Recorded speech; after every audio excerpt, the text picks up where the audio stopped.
પણ સાચો મારો ભક્ત કોણ કહેવાય? બધા કહે છે ને કે માતાજીની ભક્તિ કરીએ, માતાજીની ભક્તિ કરીએ. શું ભક્તિ કરીએ? ગળા માળા છે, ભક્ત છો ને, મારા શિષ્ય છો ને, ગળામાં માળા જોઈએ. પછી આ તો રવિવાર પહેરો છે ને એવું ના ચાલે.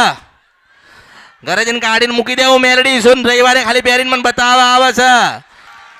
મને દેખાવા પૂરતી બતાવે માણસ. હા અમે પહેર્યા છીએ. હા ભાઈ તું રૂપાળો લાગસ, આમ બતાવવા. માતાજી હા ભાઈ દેખાય છે કે તે માળા પહેરી છે.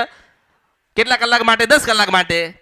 હમણાં રાત્રે 10 વાગે 11 વાગે ઘરે પહોંચે એટલે તું બહાર ભરાઈ દઈશ. પછી તને રવિવારે યાદ આવે છે ના હમણાં કોઈક પૂછશે કે માળા ક્યાં ગઈ, એટલે કે પહેરીને જવી પડે. એલા શું કહેવાય? લોભ, લાલચ, સ્વાર્થ કહેવાય. સ્વાર્થ કહેવાય ને. હવે માણસ આવ્યો, પટેલ મારી પાસે માણસ આવીને મને એમ કે માતાજી મને દીકરો દેજો. મેં કીધું સારું જા, તારી માન કહું છું, તારી મા તને દીકરો દેશે. તારી માન ભલામણ કરવા આવીશ અને તારી માન કંઈક જોઈતું હશે તારી એની વસ્તી પાયા લાવીશ. મારું તો કામ આ હોય ને. હવે માણસ 2-3 વર્ષે આવે ને માતાજી મારા ઘરે દીકરીનો જન્મ થયો તો તું કેટલી વખત મારી પાસે આવ્યો ને તારી માન કેટલી વખત હું કહેવા આવું કે માતાજી હું 2 વર્ષ પહેલા આવ્યો તો માતાજી તમે કીધું કે દીકરો થશે, પણ કે દીકરી થઈ તો તારા અવતારમાં ખોટ પડ્યો.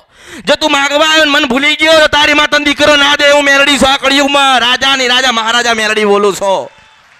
મને મળવા આવતા આશા રાખો, આશા દીકરો થાય. હે દીકરો થાય તો કે હા.